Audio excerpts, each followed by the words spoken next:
ನಮಸ್ಕಾರ ವೀಕ್ಷಕರೇ, ಕಲ್ಪತರು ನ್ಯೂಸ್ಗೆ ಎಲ್ಲರಿಗೂ ಆತ್ಮೀಯವಾದ ಸ್ವಾಗತ. ತಿಪಟೂರು ದರ್ಗಾದಲ್ಲಿ ಆಶ್ಚರ್ಯಕರ ದೃಶ್ಯ, ಭಕ್ತರಲ್ಲಿ ಕುತೂಹಲ.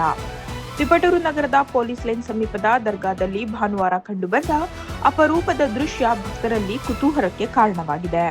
ದರ್ಗಾ ಒಳಭಾಗದಲ್ಲಿದ್ದ ಸಮಾಧಿ ಮೇಲ್ಭಾಗವು ಉಸಿರಾಟ ನಡೆಸುತ್ತಿರುವಂತೆ ಮೇಲಿನಿಂದ ಕೆಳಗೆ ಚಲಿಸುತ್ತಿರುವ ದೃಶ್ಯವನ್ನು ಕಂಡು ಅನೇಕ ಭಕ್ತರು ಆಶ್ಚರ್ಯ ವ್ಯಕ್ತಪಡಿಸಿದ್ದಾರೆ. ಈ ದೃಶ್ಯವನ್ನು ನೋಡಲು ಸ್ಥಳೀಯರು ಹಾಗೂ ಭಕ್ತರು ಹೆಚ್ಚಿನ ಸಂಖ್ಯೆಯಲ್ಲಿ ದರ್ಗಾಕ್ಕೆ ಆಗಮಿಸಿದರು. ಕೆಲವರು ತಮ್ಮ ಮೊಬೈಲ್ಗಳಲ್ಲಿ ವಿಡಿಯೋ ಚಿತ್ರಿಸಿ ಸಾಮಾಜಿಕ ಜಾಲತಾಣಗಳಲ್ಲಿ ಹಂಚಿಕೊಂಡಿದ್ದು, ಘಟನೆ ಕುರಿತು ವ್ಯಾಪಕ ಚರ್ಚೆ ನಡೆಯುತ್ತಿದೆ.